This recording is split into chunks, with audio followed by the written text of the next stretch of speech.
friend of mine. I love doing the podcast with this guy. I love having him on as a guest. He's only came on the show once, so it's kind of hard to believe that. But I love this guy, Fitz. Welcome back to the show. Fitz, how you doing tonight? Bird gang up in here. I'm great, man. How y'all doing? Hey, we doing good, man. Thank you so much for coming on the show tonight. Welcome to 302 Birds, everybody. And if you don't know, we got another special guest tonight. My best friend from high school, Matt Von Moore, a.k.a. we call him V-Dubs. What's up, V-Dubs? How you doing tonight? You forgot to add the best dunk champion at our high school, boy. What you talking about? Huh? The best dunk champion. And, hey, show everybody that T-shirt that you're rocking tonight, bro. I love that. My uncle made it.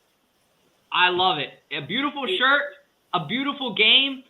And last but not least, the guy behind me with a haircut. Man, you're looking good, but you're looking stressed out. Tax season's getting the best of you, man. How you doing, I Tommy? know. Yo, salute. Tired. You're tired? Well, wake the fuck up. We're talking about the Eagles. Get I down know. up. Let's go. No, I'm just kidding. All right, fellas. Zeppy's going to be joining us in a second for those watching the show. Let's kick it off with our first topic. Tom and Fitz, you guys can take this one first. I'm going to share in our Facebook group so quick to just get some viewers in here. But I want to debate, and this is going to be something that we can talk about. Actually, you know what? Let's talk about this first. Some good news in the NFL. Our boy Dougie P is coming off unemployment. So, he's got to get ready for his job. And King's back, baby. That's the best way I can put it. He's ready to hang out there. He's got a lot of ladies around him. He's got a freaking pet Jaguar. He's loving life in Jacksonville. And I'm glad to see Dougie P back. What are you guys thinking? Hells yeah. What do you think, Fitz? What do you Yeah, think, man. Bob? He brought us our first Super Bowl. I'm happy for you. I want to see you succeed, except for when y'all come to Philly. I think we go to Jacksonville. I'm not sure. But either which way, we're going to bust that ass. But rest of the season, I wish him much success. Yeah, man, I'm going to be honest. Let me ask you something real quick, Fitz. Did you think that we should have fired him or no? No, I think Dougie P, like Andy Reid, got a raw deal. I think he just got a raw deal, man. Howie and Mr. Lurie, they was feeling themselves a little bit too much. They got rid of Dougie P and then ended up getting rid of Wentz anyway. So what was the point of getting rid of Dougie P? Yeah, I definitely agree with what you just said. I think we should have kept him. It's not that I don't like Sirianni. I got to give the guy credit, but it's like Dougie P kind of never really deserved to go. You know what I'm saying? Yeah, I believe that. He brought us our first Super Bowl. Like how could you do that? No coach gets fired after 4 years. Yeah. I definitely agree. What do you think, V-Dubs? Yeah, honestly, I'm kind of glad that he's back in it. I think that 1 year did it good for him to, get back into his mental health. I certainly can agree with that and, be with his family and his grandkids and stuff. You know what I'm saying? But, yeah, I'm glad that he's back as a coach. I can't wait to see all of the good stuff that he can bring along with it, man. And, I'm happy for him, man. I just want to see him bring back the ice cream. Yeah, what do you think, Tommy? I just want to see him bring back the ice cream. You like miss the him. ice cream. You miss him. You're tearing up deep down because you want him to be back in Philly somehow. Don't lie. I love Doug Peterson. Because I could see myself in him. Sometimes he just did dumb shit that had no logical reason. He just did it from the heart, and it was like, all right, it worked out. All right. And when it didn't work out, get them next time. Yeah, I completely 100% agree. I'll say this. I'm really excited to see this guy back. I definitely think he's a very deserving candidate of the job. I just think at the end of the day, it's going to be Zeppelin's back. All right, Zepp, you're on the comments. I'll say what I have to say, and then Zepp, you can take it, and then I'll kick us off on our next topic because I'm going to share this in the group stuff. But anyway, Dougie P's back. He's chilling. He's hanging out on this guy's lap right here in the pool. He's hanging out with the cheerleaders. He's living life, in the Florida weather. He's an island boy. He's trying to be. He is Dougie P, and he is the head coach of the EE. All right, that's all I got. But anyway, this guy's going to crush it. I just can't wait to see what him and Trevor Lawrence do. What do you think of that? Dougie P's God. All right. I understand. I hate it when people are like, oh, he got fired. Like, he didn't get fired. He quit on the spot. He's like, yo, Howie, I'm not going to be your bitch. So I'm going to rap. You As keep he telling me should. about that. Like that's what happened. And I think Dougie P is going to be great in Jacksonville. I think Trevor Lawrence is as happy as anybody in the country right now, knowing that he's going to learn from this guy. And I think like low key, the Jaguars are still going to be booty cheeks because I think they're just a very terrible organization. But I think Doug will make great strides. And I think he should be judged based on the strides that Trevor Lawrence takes this year, not so much like how the team does, and in my opinion. But they're also in a poverty division, so that might help them. Yeah. I don't know. What do you think, Dubs? Do you want to see it's a different division, it's a different team. You still rooting for Dougie? Yeah, probably. I have a stupid question though. Isn't Foles still with the Jaguars? Didn't he get traded? He got traded to the Bears. Oh, yes. Yeah, he's with the Bears. And he'll probably get traded again soon because that really hasn't worked out. There's no such thing as a stupid question. Don't worry, Dubs. Cool. I'm not a big sports guy, as you know. But it's all good. One thing that I think anybody doesn't have to be a sports fan about, and we'll talk about this while you're here, V-Dubs. Yeah. Sixers and Daryl Morey are making moves. Is James Harden going to be headed to Philadelphia to compete for a championship soon? You take this first, V-Dubs. What do you think? Is Morey going to lock down this guy? I think the deadline's tomorrow at 3:00? Yeah. Yes. I don't know. I feel like it would be good to have Harden on the Sixers for sure, but I feel like it's kind of too good to be true. You know what I mean? It's almost, it's going to sound really bad, but it's it's when your girl's getting on you and, she doesn't really do anything about it later on. It's okay. Oh boy. Keep it PC, V-Dubs. Keep it PC. All right, I bet. So, my bad.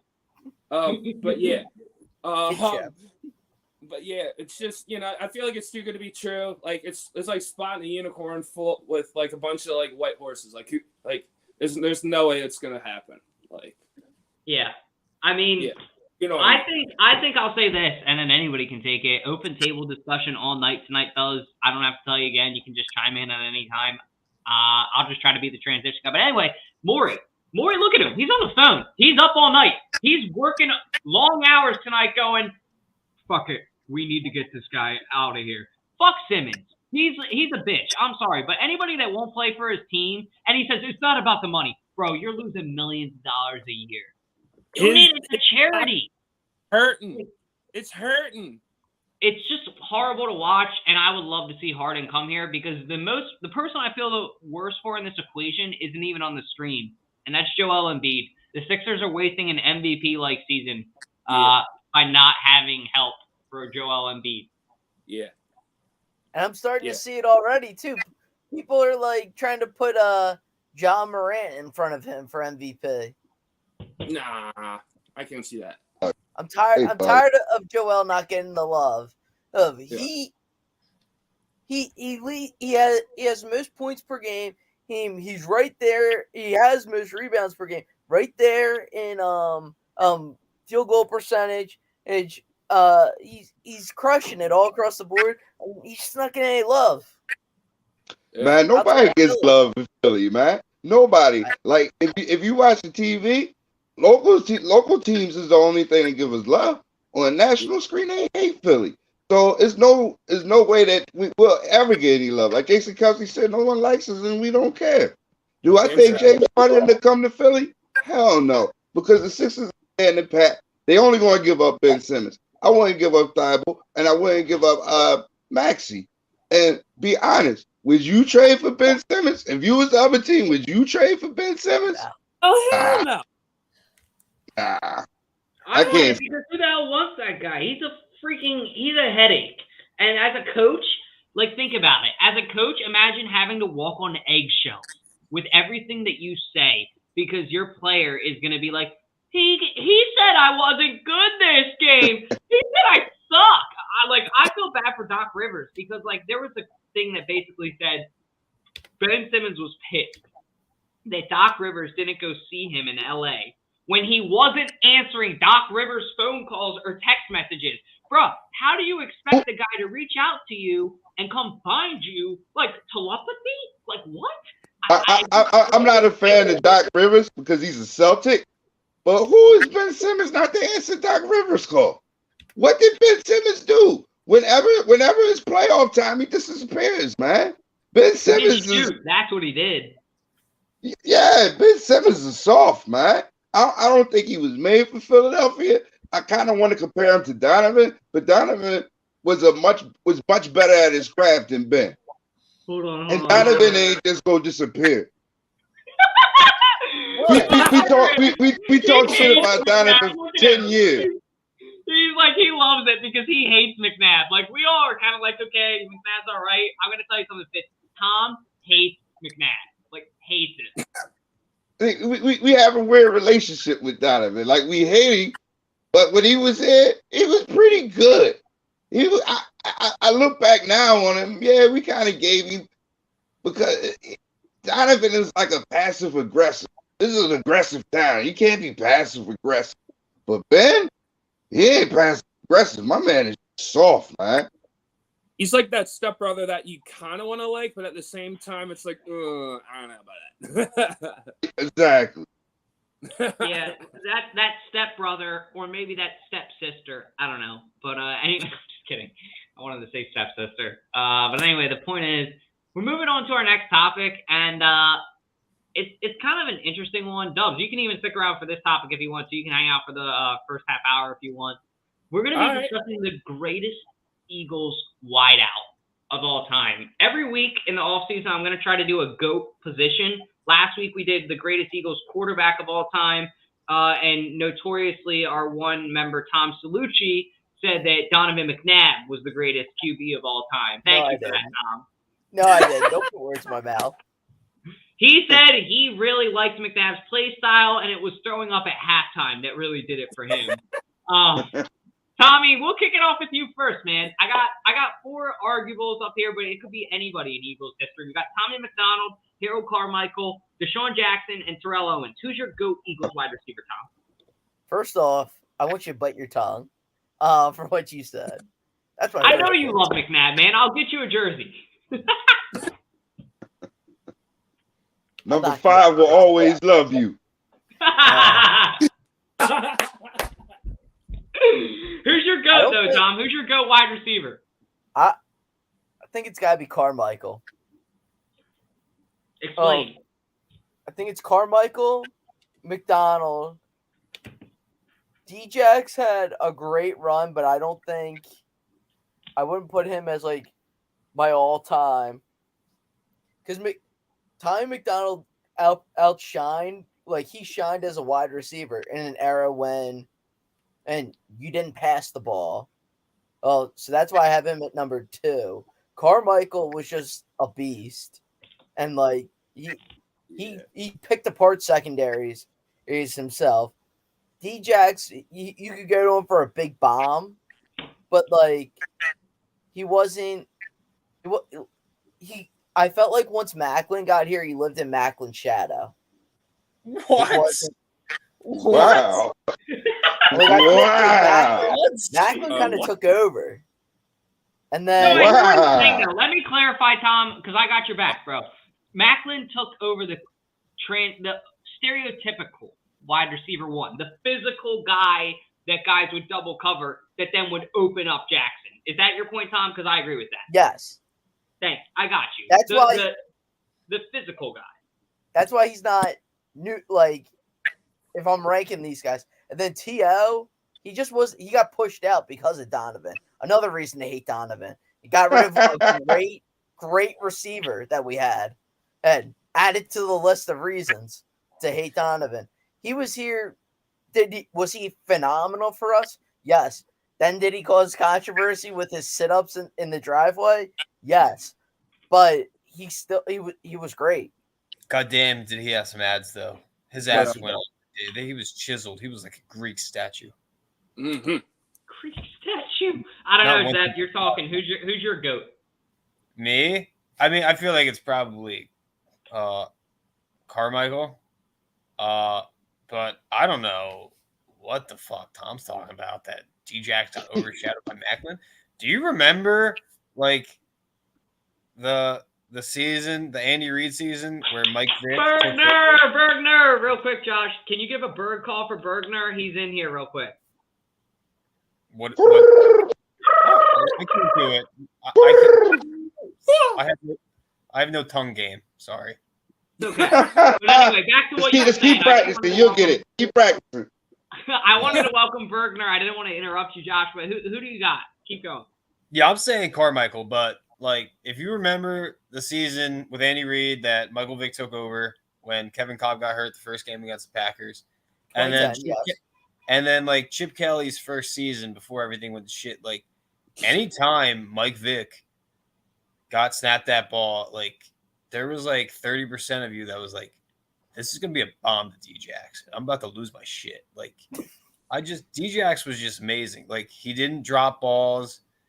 He got concussed. Remember that one game, his rookie season, when he was running across the field and just absolutely got obliterated? Like, and that was before like welcome to the NFL. That was before concussions were a thing. He came back from that and was fine. Like I just D-Jax is like Philadelphia receiving in my mind. No, I can definitely agree with that. I'll go real quick. My GOAT, it's D-Jax. It's the guy I grew up watching. How can it not be? I mean, he's just done so much for the franchise on and off the field.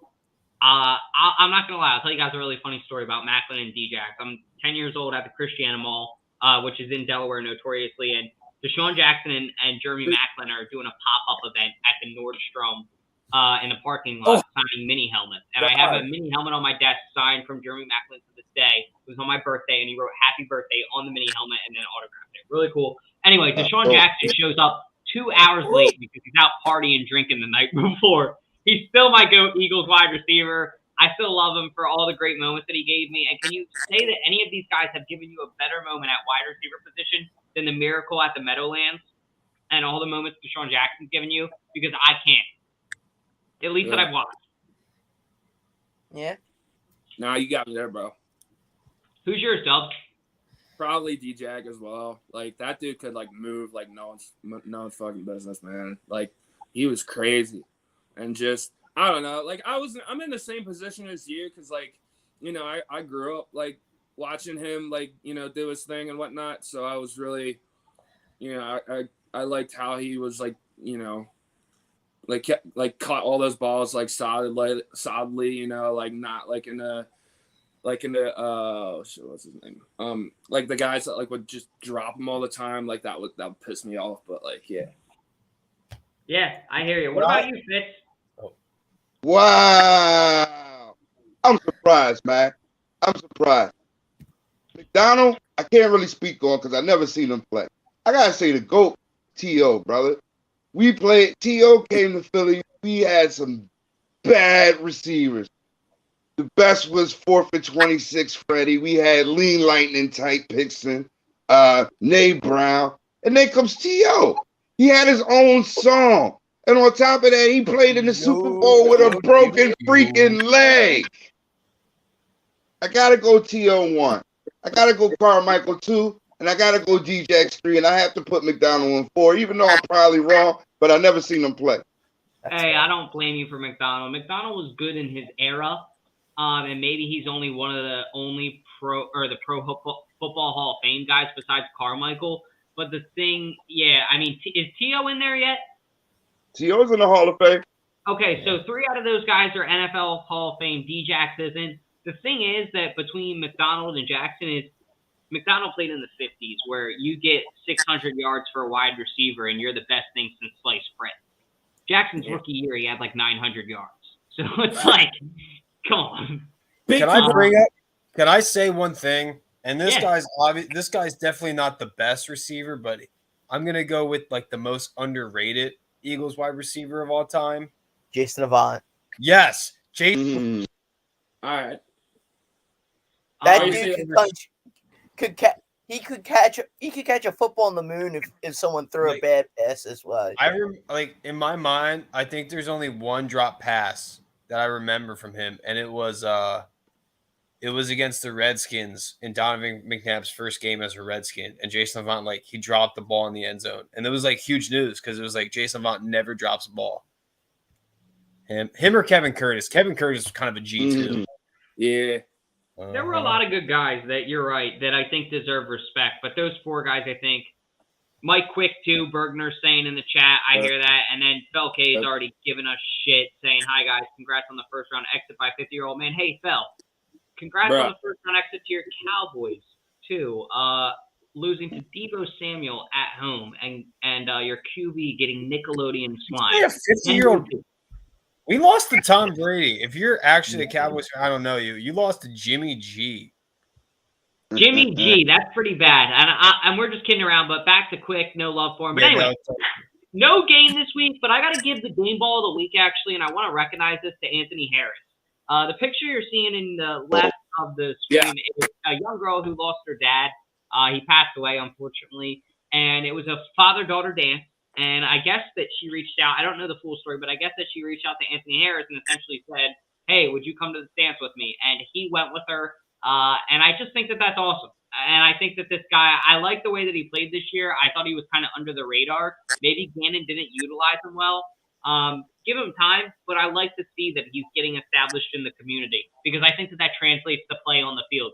When you feel good, when your emotions are good, I think you play good on the football field too. So this is cool to see. And when you when you go are helping out like your fans and whatnot, like that's gonna be a major grab for you, that's gonna give you like a little bit of some self-esteem, not only for yourself but for the entire community. That's just gonna boost the hell out of that city for sure.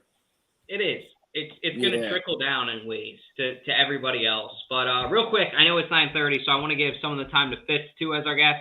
But, hey, everybody, let's give a round of applause for the boy, the man, the myth, the legend coming on. We'll have you on for a longer episode. Just text me when you come on. But B-Dub.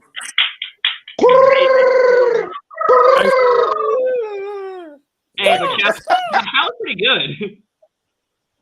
But I do want to thank you for coming on the show, B-Dubs. We'll have you back on soon. And have a good night, my brother. Peace, brother. Thank you, man. All right, take care, boss. But anyway, what do you guys think of this? This is a pretty cool story, I think. This brought a tear to my eye. No, I haven't cried in 10 years because most of me is dead, but it was beautiful. Yeah. Do you want any? That was kind of depressing. I mean, Jesus Christ. No, it's a beautiful story. If it made me feel something, it's a beautiful story. That's the gist of what I'm saying. And I felt something.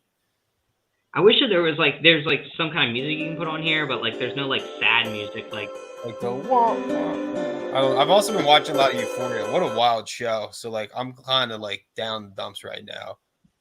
Well, I'm sorry. Everybody's been talking about how that show's been depressing, but hey, look at who's in the chat. Birdman. Let's get a bird call going up. Aaron Birdman joining the show. What do you think about this, Birdman? Anthony Harris taking a young lady who didn't have a father to a dance, to a father-daughter dance. I think it's very admirable. I mean, we can move on to the next topic. Anybody else have anything that they want to say about this? Fitz, no, I think that was pretty dope, man. We need more stuff like that, especially with everything going on, man. We need more positive stuff like that. And much applause go to Anthony Harris. Salute you, Bird Gang. Hey, that Anthony Harris guy has a good first name, I heard. But, that's what I hear, right? Yeah, so moving on to our next topic. All right, we talked about the Sixers. We talked about the GOAT Eagles wide receiver. We talked about Anthony Harris. Now let's get into some wild. And when I say wild, I mean wild trade scenarios. I want this to take about 10 minutes. This could take up the majority of the show, honestly, because I don't have any more graphics. There's not much to talk about in the offseason. Unless we want to do a quick Super Bowl prediction. I do have a graphic for that. But the point is, this is a wild scenario. This could happen. Let me explain. Mock trade with the Lions. They have number 2 pick. We trade 15 and 16. Just for context, we have 15, 16, and 19. And the Lions GM has already said that he's, quote, open to moving out of the spot to gain more capital. Let's say we go get Hutchinson, trade 15 and 16, and then get Nakobe Dean at 19. Would you be happy, yes or no? I would 100% be. This is generational. This is the next Nick Bosa or J.J. Watt. I'd be happy, but I think you need your 15th pick to get Nakobe Dean. If you're assuming we get Dean at 19, I think you need him at 15. I think you're undervaluing like the demand for Nakobe Dean. The reason I am is, do you guys remember a couple years ago that linebacker that came out of LSU? He plays for the Ravens, Patrick Queen. Yeah. He was, I know he was a first-round pick, but I want to say he was drafted kind of late in the draft, and he was the top linebacker prospect that year. I'm trying to find out when he was drafted here, like what pick overall. I can't find it, but I want to say the 28th pick. There you go. He was the top linebacker 2 years ago, and he was selected with the 28th pick. I think that's kind of why I'm on this Nakobe Dean, but I do hear what you're saying, Tom. I mean, worst comes to worst, you get Devin Lloyd, but let me ask you guys something real quick. Nakobe Dean or Aidan Hutchinson? Because all day for me, it's Aidan Hutchinson. I like Dean. Hutchinson. Although Jimmy Kemsky tweeted out like a list of prior, like the last 10 years of the 15, 16, and 19 round or selections, like the draft picks. They were not great. Not great players have been drafted at the spots we have. So I don't know. I mean, I still think I'd rather say. Don't worry, we'll keep that tradition alive. We have Howie Rose. Like, honestly, like whether we have these 3 late first round picks or like, let's say we package them and like we move up to like the first pick, which we wouldn't like. Nobody's gonna trust Howie. Like, so like nobody has any faith going into this draft anyway. So it doesn't matter. Also, I don't think you give Howie. You don't give Howie any room because Howie will fuck this up, man. I think. Yeah, man. Howie's gonna fuck this up. Do not move. You can get Nakobe Dean at 15, or like you said, worse, we can get Lloyd from Utah. Do not fuck this up, Howie. Howie always tries to make himself the smartest guy in the room. He ends up fucking up, and then he'll move up in the draft, and we'll pick another ringer, and we'll be fucked for years. Howie, don't fuck this up. No, I agree, 100%. Howie's a good decision maker, but when it comes to drafting, he kind of screws everything up. When it comes down to key, sorry, I don't know, my camera's kind of screwed right now. Okay, we have a fucking Blair Witch Project in the room. When it comes to key decision making for drafting, Howie always fucks it up. So I would be down for Hutchinson, but we'll see what happens. I like He's what not Josh going said, to pick Hutchinson. He's not. If Howie moves, he's going to pick some guy you never heard of. True. But also, like Josh said, though, like at 15 and 16, if you look at these past picks the past couple of years, these guys don't pan out. Like Aidan Hutchinson, when you look at him play, you're like, this guy's the most NFL ready, in my opinion. And it's like, I agree. For Gannon, he's got to say blitz. It's not that hard for him to coach the guy. He goes, go get the QB. Like that's all he's got to say. Yeah, but Gannon doesn't like the blitz. He likes to put weird. Exactly. He likes to put Fletcher Cox in the coverage. That's why I love this guy, though, because this guy, I think Gannon. I'll give Gannon credit, and I'm going to be the first one to do this, and everybody's going to give me shit. But I saw a tweet about it today, and somebody said that Gannon got better as the season went on, and especially towards the end. He got better at what, man? No, man. No, he got better Gannon. at coaching. I hear what you're saying. He was pretty ass the first couple of weeks, but when he started to learn what to do with that defense. The defense kind of turned it on those last couple of games. Like, think about what happened with the first Giants game versus the second Giants game.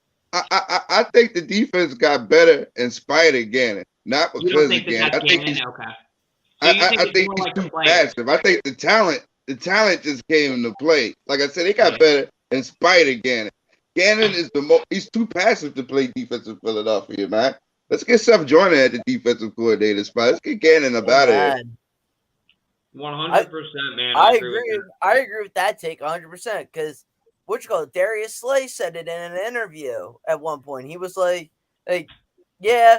Once I saw that he didn't really know what coverages to call, I started yelling out coverages for us to do on the defense. And I still hate the man. When he was getting interviewed for one of the fucking games after, he's like, we don't have a scheme. Yeah, we don't have a scheme. You can't be saying that if you're a head coach. Yes, that scheme got a lot better as the season went on, but I don't know. I mean, we had a lot of key players on defense that we didn't utilize to our best that we could have. Gannon is the Ben Simmons of defensive coordinators. Hey, that deserves a bird call. I definitely think hear what you guys are saying though. Like let me get this straight. So you guys don't want Hutchinson because you don't trust Gannon, not because you don't trust Hutchinson. No, not at all. I just think Howie won't pick Hutchinson. We'll move up to the number 2 and just get somebody like from Wyoming State that we never heard of. Jalen Reagor, his little brother. Exactly. I think we should fire Gannon and hire Flores. Like, yeah, that would be dope. Yeah. I would love I that. actually don't mind Gannon. I think Gannon made big strides throughout the season, but like, But Flores is better. Flores is way better. Also, I guess there is a thought out there that Flores isn't gonna take a coordinator job this year and just hold out because he's gonna be a coach again. Yeah. Agreed. Mm-hmm. I think so. But what if he came to us for a year? Like, look at Dan Quinn. He goes to the Cowboys and he becomes the defensive coordinator. And then 1 year he starts getting offered jobs. You know what I mean? So it's kind of like because Dallas defense got all them stars on it. Yeah, Dan Quinn's a punk ass bitch. Yeah, he could help. You know what I mean? He could have helped that. He's getting interviewed for a lot of head coaching jobs, though. Gannon got interviewed for a lot of head coaching jobs. Never forget, Adam Gase got 2 coaching jobs back to back. Yeah, aren't you guys glad we didn't get Adam Gase? Yes. I so wanted to hire him from when he was on the Bears staff. I was like, this guy's like the future. This guy, like, his offense is great. Thank God. I'm not going to lie. Me too.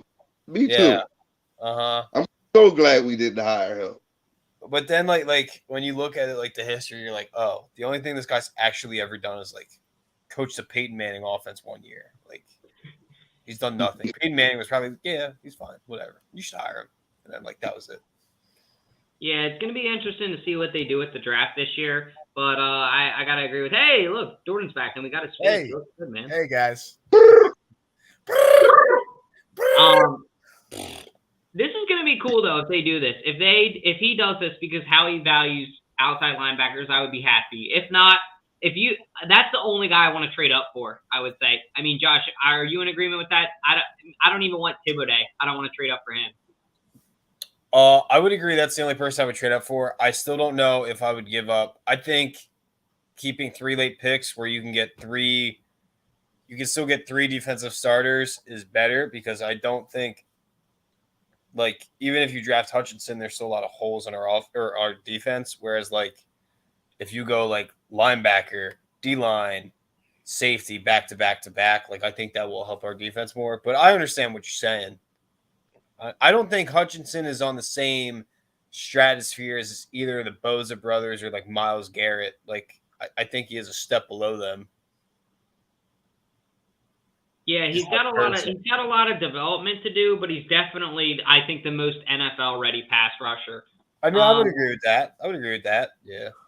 I guess the question is, we should figure out where BG is before the draft. Like, is he coming back? Is his Achilles good? Like, because like you could see the drop off our run defense had after he went out. Like, even with or without Gannon's scheme, like, you could tell. So agreed. Mm-hmm. Yeah, that's a really good point, Josh. And that's the one thing that I like about Hutchinson. BG went to Michigan too, so who better to mentor him? Yeah, I'm a Big Ten guy. I don't like Michigan. All right. Well, I'm sorry to upset you, but anyway. Moving on to our last topic of the night, fellas. Jalen Hurts. This is an interesting stat. When the margin of victory is within 7 points, he's 2 touchdowns, 55% completion percentage, 5 interceptions, and a 65.3 pass rating. Versus when the margin is greater than 15 points for the Eagles, when they're winning by 15 or more points, he's 9 touchdowns, 67% completion percentage, 3 picks, and a 102.4 passer rating. What do you guys make of this? Well, yeah. I look at it like this. Jalen Hurts' strong point ain't the passing game. You make him pass, we're going to lose. You let him play his game, we're going to win. True. Yeah. Yeah.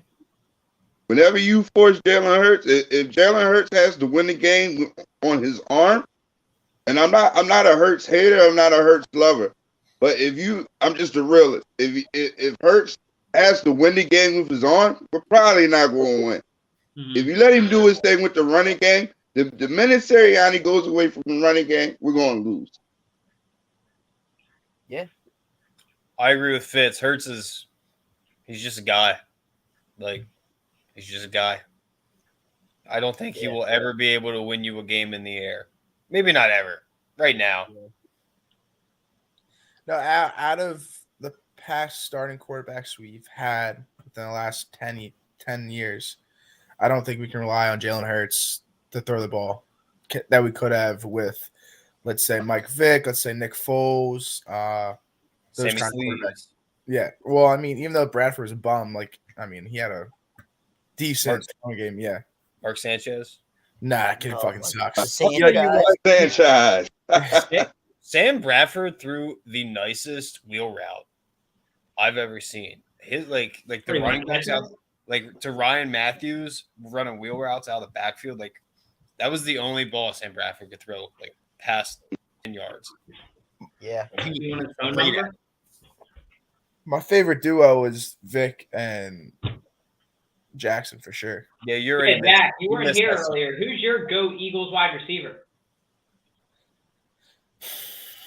Jack's gonna say some mid shit like Josh Huff or something. Oh, Hank Basquet, Dalton. I like Jordan Matthews or DJ. Okay. You got it, Josh. Right. Jordan Matthews? Jordan Matthews is acceptable. Let him explain. Wow. Yeah. No, he just while he was in Philly, like he was a really reliable receiver. And I mean, I don't know, I couldn't really think of anything else. It kind of came to the top of my head. And then Nelson so the four guys that we had, I'll tell you the four guys that we had, and you can pick one. We had Tommy McDonald, Deshaun Jackson, Harold Carmichael, or Terrell Owens. Hank Basquet, baby. Let's go. Let's go. Great answer. I'll take this real quick while we have the graphic up. I think what I make of this is there's still a long way to go, and I think that Jalen Hurts obviously cannot play under pressure. That and the run thing that you guys have been saying, that point about not needing to pass the ball, totally agree with that. So if I'm looking at this graphic, I'm saying, okay, the Eagles need to get out in front early to win games, and the Eagles need to run the ball to win games. So what does that mean going into the draft, going into the free agency?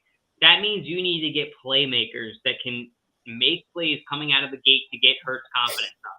Because if you go out 14-0, look at the stats. I mean, you're in pretty good hands. But if you go out 0-7 or even 0-10, look at the stats.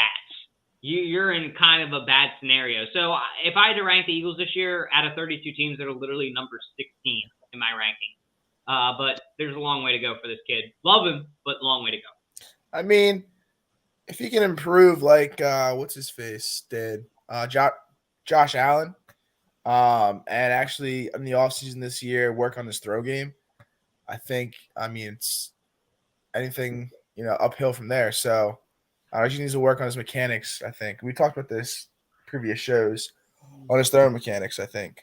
That'll be very helpful for us. I don't think he works out so much and he still has kind of a weak arm.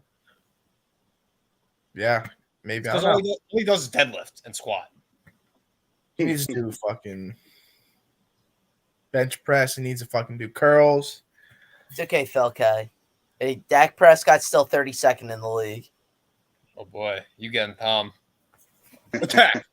Put him on the leash. All right. Never mind, Tom. Anyway, this is just great transition. It's kind of scary, honestly, looking at it. I don't like this stat. If I'm looking at Jalen Hurts as my future QB, if he's not, I want a close game. Yeah, this is just it's not going to be a win in a close game. And if you're looking at the best NFL QBs, they're clutch moments. Look at Patrick Mahomes beating Josh Allen. Unfortunately, he lost then to Joe Burrow. Joe Burrow is the epitome of clutch right now, but the Burr. That's not a good stat. See, the thing with Hurts, you got to understand where we are. He may not be the superstar quarterback, but look at the contract you got him to. You know, you got him to a decent contract. So what you do with your other resources, I don't think we ever been in a position like this before. So that's why I would say stick with Hurts. Hurts is serviceable, and he does have the potential to get better. I like his work ethic. With the money that we're saving in quarterback, we got to put pieces around him. With the draft capital we got to put pieces around him. We can't let Howie fuck us up. If Howie fucks us up, he got to get ran out of town, man.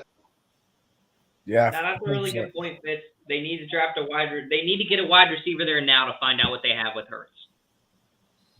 I wouldn't even say. I would try to go get Calvin Ridley. I would give up the 19th pick in the third rounder to get Calvin Ridley. I think that's fair. I would do that. What would you guys say? The 19th overall pick and a third rounder to get Ridley? I'd do it. Fitz, honestly, we talked about this last week. I would much rather prefer Chris Godwin than Calvin Ridley. Because we talked about it last week. Calvin Ridley has a lot of mental issues. And coming to Philly, I believe, even though I don't believe Hurts got that it factor, the one thing I do believe about Hurts, he got that leadership quality. I think he can keep you under control. The reason why T.O. and Donovan McNabb ain't work out, Donovan couldn't lead T.O. I think Jalen Hurts has that leadership factor. I hear that. True. I think he can keep Calvin Ridley focused enough to be where we need to be for the next 3 to 4 years. Yeah. Yeah, I didn't really think about that way, but yeah. Yeah, I think so. I think what the Eagles need to do is, like, Nick Sirianni's also, I think, a pretty good coach, like, when it comes to that kind of stuff. He's younger, so I think that's actually an asset being his head coach because he can relate to, like, being with social media, growing, like, he's been, like, it's like Nick Sirianni's pretty young, so he has social media, you know what I mean? Like, he knows what it's like to have a Facebook, to have, like, trolls online, shit like that. Whereas if you're hiring, like, a 50 or 60-year-old head coach that can barely, like, swipe up on their iPhone, like, look at Doug Peterson. He's probably, like, what, 55, 60? Probably 55. Great head coach, but, like, I think doesn't relate to the players on the aspect that Sirianni does. So I really like that aspect of it, but the interesting point about I think that Sirianni also is, like, a good discipline guy. Like, he kind of has Bill Belichick vibes where, like, you know this guy's no bullshit, and, like, there's almost a standard that he's trying to get in place in Philadelphia. And I like that. I like that he's striving for it. Will he do it? I don't know. Hope that he will, but will he do it? Who knows? Agreed. Yeah, I mean, that's pretty much all I have, guys. I don't have any other topics tonight. Unless anybody else has anything, I mean, we can just wrap up now. But I want to thank everybody for coming on the show tonight. I want to thank Phil K for coming on the show. I want to thank Birdman. I want to thank Fitz. I want to thank B-Dub.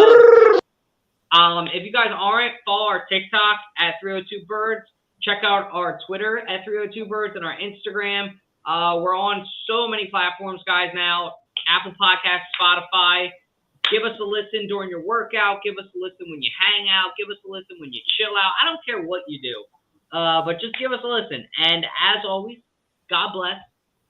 Go Birds. And Mr. Jackson, do you want to do the honors tonight? Yeah, everyone who's a fan of me on the show, sorry I was a little late. Kind of overslept my little nap. So I appreciate you guys coming out and supporting us every week. It's Shrek too. Oh, wait. I have one announcement about social media. Sorry. Yeah. Sorry to interrupt, Jack. No, you're all good. I love it. Dalton was talking about our new accounts. New Pornhub account. There's a picture of Salucci in swim trunks. Go check it out. 302birds. He shakes some ass on the timeline, so check it out. All right, get back to you, Jack.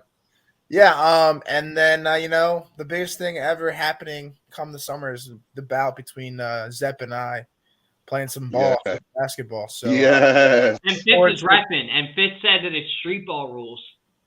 I need to be at the main event, man. I need my front row seats to the main event, man. Hook me up, D. Gonna be a lot of elbows, Fitz. But yeah, hey man, we need that knee brace on. We need that Bengay pads popping. Yeah, man, I need to be front row at the main event. Yes, sir. You will see all of that. Well, everyone, have a good night. And God bless. Hit that outro.